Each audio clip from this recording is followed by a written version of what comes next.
வணக்கம் உறவுகளே. கல்யாணத்தை பண்ணிப்பாரு, வீட்டை கட்டிப்பாருன்னு சொல்லுவாங்கம்மா.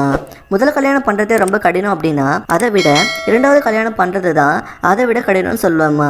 ஏன்னா பல பேச்சுக்கும் ஏச்சுக்கும் ஆளாக வேண்டியிருக்கும். இந்த வயசில் ஏன் இந்த வேலைன்னு கேட்பாங்கன்னு நினச்சி பல பேர் வெளியே கூட சொல்ல மாட்டாங்க.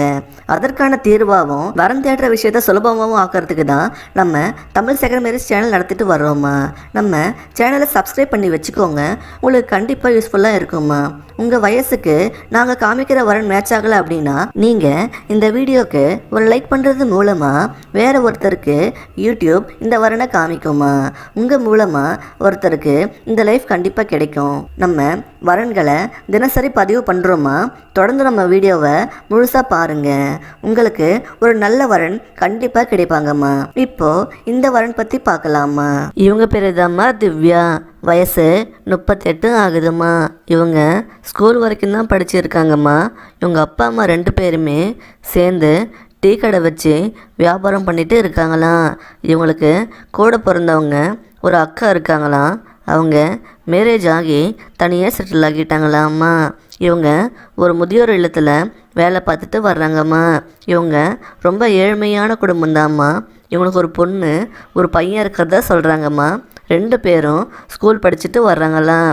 இப்போது அந்த முதியோர் இல்லத்திலேயே தங்கி வேலை பார்க்குறாங்கம்மா. பசங்க கவர்மெண்ட் நடத்துகிற உண்டு உறைவிட பள்ளியில் அங்கே தங்கி படிச்சுட்டு வர்றாங்களாம். இவங்க ஹஸ்பண்டுக்கும் வேறு பொண்ணுக்கும் தொடர்பு ஏற்பட்டு தனியாக பிரிஞ்சு டிவோர்ஸ் வாங்கி வந்துட்டாங்களாம். இப்போது 4 வருஷமாக தனிமையில் தான் வாழ்ந்துட்டு வர்றாங்கம்மா. இவங்க அப்பா அம்மா தான் நம்மக்கிட்ட பேசுனாங்க. நம்ம சேனல் மூலமாக மேரேஜ் ஆன ஒருத்தர் தான் நம்மளை பற்றி இவங்கக்கிட்ட ரெஃபர் பண்ணி இருக்காங்கம்மா. அவங்க பேரண்ட்ஸ் நம்மக்கிட்ட திவ்யாவுக்கு செகண்ட் மேரேஜ் பண்ணுறதுக்கு வரன் பார்த்து கொடுக்க சொல்லி கேட்டு இருக்காங்கம்மா. திவ்யா என்ன எதிர்பார்க்குறாங்கன்னா, அவங்க ஆல்ரெடி போன லைஃப்பில் ரொம்ப மன உளைச்சலுக்கு ஆளாகிட்டாங்களாம்மா. அதனால் இப்போ வரப்போகிற கணவர் அவங்க அன்பாக நடந்துக்கணும்னு எதிர்பார்க்குறாங்க. கடைசி வர ஒருத்தருக்கு ஒருத்தர் உண்மையாக இருக்கணும்னு நினைக்கிறாங்கம்மா. அப்போதான் லைஃப் பீஸ்ஃபுல்லாக போகும்னு நம்புகிறாங்கம்மா. அப்புறம் குடும்பம் நடத்துகிற அளவுக்கு ஒரு நல்ல வருமானம் உள்ள வேலையில் இருக்கணும்னு நினைக்கிறாங்க. வரப்போகிற துணைக்கு பசங்க இருந்தால் நல்லா பார்த்து பண்ண சொல்கிறாங்க. உங்களுக்கு நல்ல வசதி இருந்து நல்லா பார்த்துக்க முடியும்னு நினச்சிங்கன்னா இவங்களை மேரேஜ் பண்ணி வாழ்க்கை கொடுத்தீங்கன்னா இவங்க உங்களை நல்லா பார்த்துப்பாங்கம்மா. இவங்களுக்கும் ஒரு நல்ல லைஃப் கிடைக்குமா.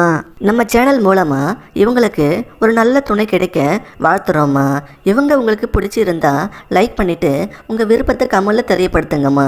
அடுத்த வரன் பார்க்க இப்போ வர இந்த லிங்கை கிளிக் பண்ணி பாருங்கள். உங்களுக்கு நல்ல வாழ்க்கை துணை அமைய எங்களின் மனமார்ந்த வாழ்த்துக்கள்.